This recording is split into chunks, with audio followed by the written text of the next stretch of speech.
از جویر پرسه دست پی بکم. گلوروش زمان کردی بری 2011 چا ابو. کردان در روجهوای کردستان حدسانی بری 2011 به عربی دخوانده. زاروکان نکاری بون یک گوتنه به کردی جبیش. گلک زاروکان جبر گوتنه یک گوتنه که کردی لیدان دخواره.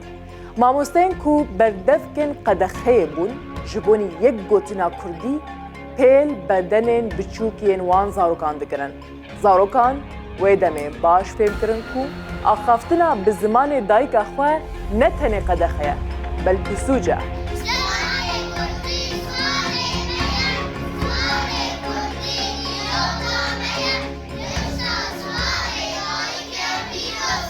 بریا 2011 د سرمای دبایا د گرماهی دبایا د ناوا برف و باران دبایا کردان د ناوا اودین تنگی بچوک فێری زمانی خۆی قەدەخە دەبوون. هەکە پرتووکێک bi زۆر و زەحمەتی jî bikete destê wan de ji tirsa hikûmetê ew pirtûk dixistin telîsan û dibin axê de ve dişarsin. Belkî niha jî gelek berhemên giranbûha dibin axê de riziyayî ne. Di 2011 zarokên Kurdan zincîrên wan dibistanan şikandin ku bibûne baragehên qedexeya zimanê dayika wan. Wê demê xwendina bi Kurdî dest pê kir. gelek جوان زاروکن کو بدن وان ببونه دوسا پهنین قدخکاران نها ماموستین زمان کردینه.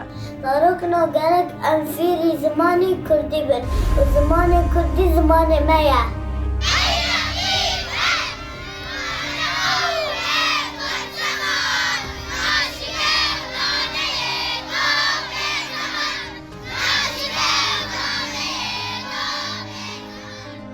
حتى نهاجي حكومة سوريا زمان كردي وكو زمانك فرمي لسوريا قبولناك. فرمانزاري حسد مظلوم عبد دبيجا كردي جبوني ما خطا صورة ام تجاري تعويزان نادن.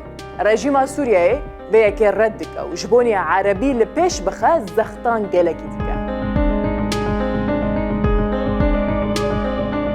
زماني ما ابونا ما زماني خزدك.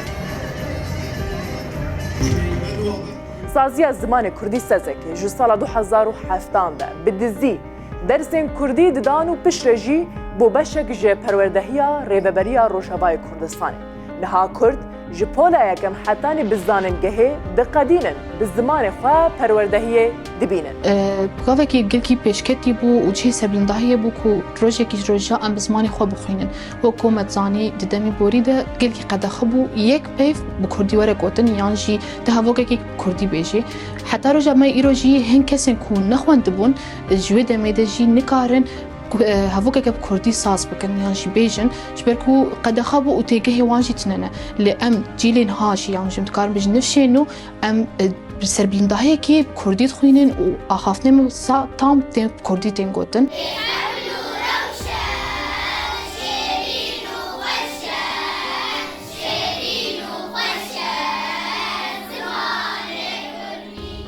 نها لروجوای کردستان کو یک گوتنا کردی جی لور قدخه بو سه زاننگه هنه 439 ماموسه هنه 863,388 شاگرد هنه کو دنابا 5,000 دبستانان ده دخوینن ده آخبن و به کردی جی دجین